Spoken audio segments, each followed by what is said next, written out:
how does psychotherapy help? Well, again, psychotherapy, for those that are unfamiliar, it's really just talk therapy, where you meet with trained individuals who help you process your emotions, examine your behaviors, tweak them, build coping skills. Now, sometimes people think that this involves medication. It can. Certainly, you can engage in psychotherapy while also taking medication. But psychotherapy is less about medication and more about working with the mind as opposed to working with more of the biological parts of the brain, right? And using medication for that. Now, some people may say, oh, the mind and the brain are the same thing. Okay, I'll let you guys debate the finer points of that in your own lives. But hopefully you get where I'm going with this. Now, here's the thing. A lot of times people tend to think, well, if I go to therapy, I have to go meet with somebody for the next 40 years of my life and I can never stop, so why bother to start? But again, that's not really psychotherapy. Do some people need 40 years of therapy? There's probably a few out there. But in general, I would argue that if someone is in therapy for 40 years and nothing's really changed, they're probably not doing therapy.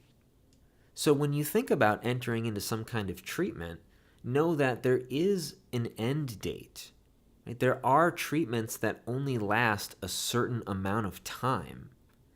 And these treatments, once they're done, you're done. As long as you accomplish your goals, you can always extend if you need to. But really, once the treatment's done, if your goals are accomplished, you're good to go. You can go somewhere else. And by go somewhere else, I mean leave therapy and go live your life. So what are some things that can help? Well, if you decide to go the VA route, what is going to be pushed a lot is what's called EBPs, or evidence-based practices. Sometimes you'll hear them as EBTs, like evidence-based therapies or evidence-based psychotherapies. It's all the same.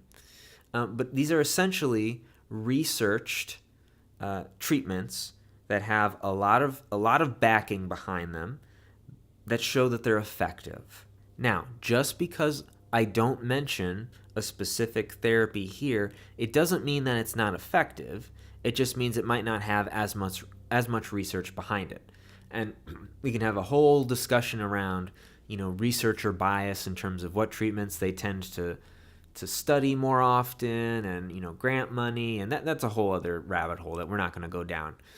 But for the sake of today, we're going to talk about a few different ones. So CBT, cognitive behavioral therapy, tends to be the big one. This talks a lot about examining thinking, particularly negative thoughts, and learning how to evaluate those thoughts in a more objective manner. So it's not about, well, I just need to change my thinking so it's more positive.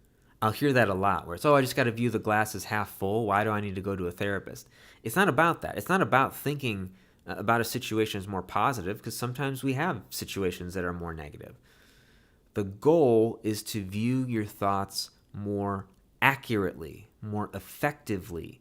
This is what's going to help you through any mental health issues, because changing your thinking is not only going to help you process your emotions, it's also going to help you change your behaviors. So, as an example, a lot of times veterans will come in and say, I'm broken. There's something wrong with me. Is it true that you're broken? Let's take a look at that thought. How does that thought impact your life? Let's look at some evidence to support it, and let's look at some evidence to maybe discredit it a little bit. Now, there are multiple flavors of CBT. There's a CBT for probably every type of mental health condition out there. One that you might come across if you are in treatment for, say, depression, it might be CBT-D, cognitive behavioral therapy for depression. There's a CBT-I for insomnia. There's a CBT, I think it's CP, which is chronic pain. There's also, more relevantly to one of the issues veterans tend to deal with, there's a CBT-SUD, which is substance use disorders. So with that treatment, you're not only going to learn how to work through inaccurate thinking, you're also going to be able to work through cravings, urges, and triggers, and all of the things that push people to want to use. So CBT is a great treatment. I like it a lot. It's just very manualized. Some people prefer that, the set, start and stop times. There's a ton of different trauma treatments as well. I'm not going to go into those here. If you're interested in the deeper dives, you can go in and look again at that Therapy 101 episode on trauma. Just know some of the ones that you might hear about: EMDR, eye movement desensitization and reprocessing; prolonged exposure, cognitive processing therapy; written exposure therapy; narrative exposure therapy.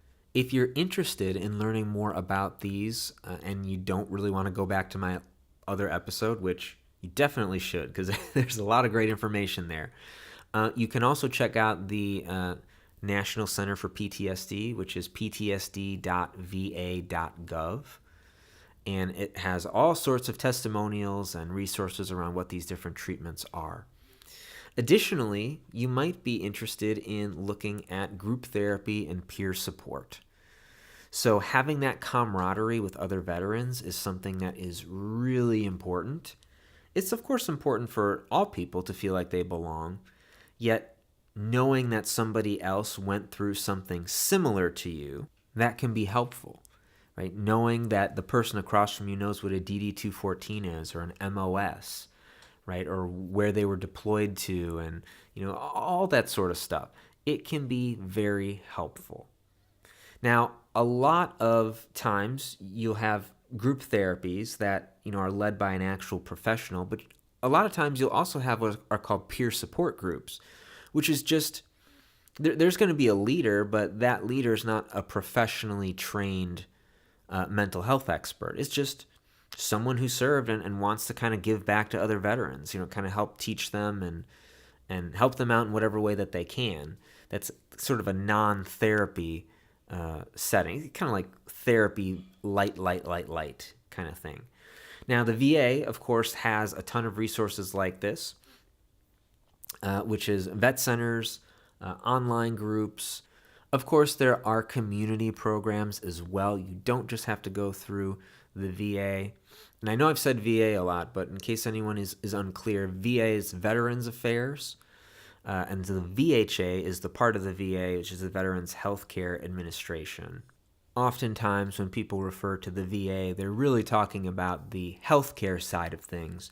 But the VA also handles benefits claims and cemeteries, actually, the national cemeteries where veterans are interred. Now, of course, there are other treatments that you can do too, things like mindfulness-based therapies. There's couple and family therapy. Of course, one of my big ones is client-centered therapy, which I integrate into a lot of my treatment. And DBT, dialectical behavior therapy, can be incredibly helpful when it comes to emotion regulation, improving communication, and of course, a supplemental treatment for trauma as well. For those interested in getting started, particularly maybe you want VA services, all you got to do is go down to your local VA facility. Sometimes it's a main hospital. Sometimes it's a satellite location called a CBOC, a community-based outpatient center. And just bring your DD-214, bring your ID, whatever else that they need, and you'll get set up in the system. Sometimes, depending on the services, they're free for eligible veterans. Of course, you can always have private therapists. I've heard of the service TRICARE, but I'm not as familiar with that. Nonprofits like Wounded Warrior Project. And of course, if you want some resources, there's a whole bunch of great VA apps, which shocks me because I'm very critical of any technology the government puts out. But there's actually some fantastic apps out there.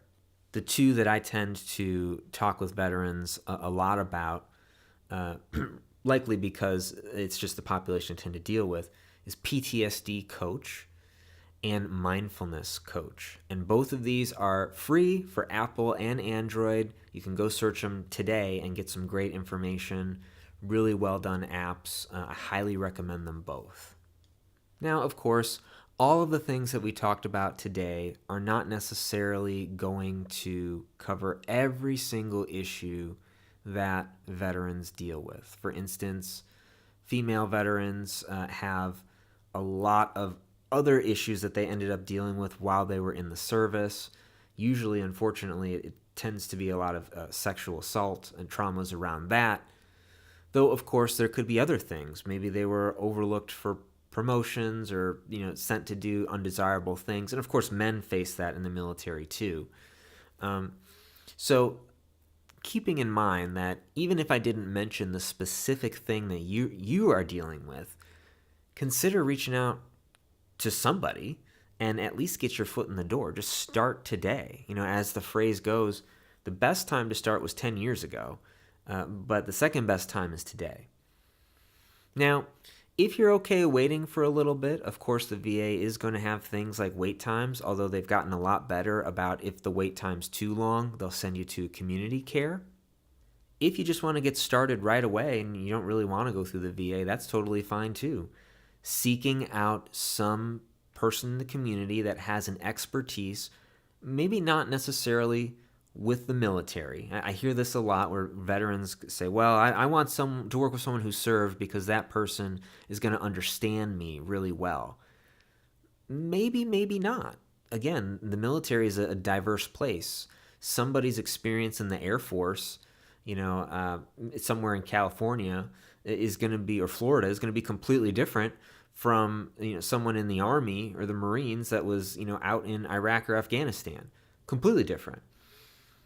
I hear that a lot, and then of course, I start to do my thing with them and they feel understood. Yes, I'm a civilian and I don't know all of the finer points of each branch of the military. However, I do know mental health and I know that I can help people. So of course, if you want a veteran therapist, they're out there. I know a few fantastic ones. However, I do encourage you, as long as you find someone who is good at what they do, good at treating whatever issue you are dealing with, maybe stay open to somebody who could actually, who can help you. It's just that they're a civilian. But as we start to wind down here, I just want to emphasize a few points here. That you don't have to suffer in silence. Right? Recovery is possible. Sometimes it's nonlinear. Sometimes you start to feel a little bit better, you regress, and sometimes you need patience and grace for yourself. But here's the thing. Veterans have gone through a gauntlet. They have discipline that the average person probably does not have. And I know that you can accomplish the mission if it's laid out in front of you. So if you choose to do that, take up the mission of therapy. And by doing this, you can take your life back. You don't have to suffer in silence. I know I keep saying that, and I will keep saying it till I'm blue in the face. And here's the thing, healing doesn't mean that it's going to erase the memory necessarily, right? The damage, of course, exists, and the memory, the incident happened to you, whether it's trauma-based or not. It just means that whatever damage you sustained from it, it doesn't have to control you. So if you are interested in learning more about what I can offer you, click the link in the description, Royal Oasis Psychotherapy Institute. I've had extensive training and experience helping veterans, and I hope that if you've made it this far in the episode, you can hear that, and maybe I can even help you too. But even if you don't want to work with me directly, there's someone else, some other organization, that's okay. I just encourage you, whoever you want to work with, get started today. Get started today. Because you're not alone, people are out there for you, and people want you to get better. So that is going to wrap up our episode on veterans issues. Again, if you've listened this far, thank you so much. please leave a 5-star rating, review, like, comment wherever you're watching this, listening to this, if it's on YouTube or somewhere else. And please, please, please, please, please share this wherever you can. It makes a huge difference, and I would greatly appreciate it if you can just take a few seconds to do that. It really makes a big difference, not just for me to see the show grow, but also to get that information out to people who really could benefit from it. So I hope you've enjoyed this newest entry in the Therapy 101 series. If you'd like to throw your topic out there you'd like me to talk about, please hit me up on Twitter. Link is in the description, at Dr. GT Obert, and I would love to hear your suggestions. In the meantime, I hope you all have a wonderful, wonderful week. And until next time, be safe, be well, be powerful.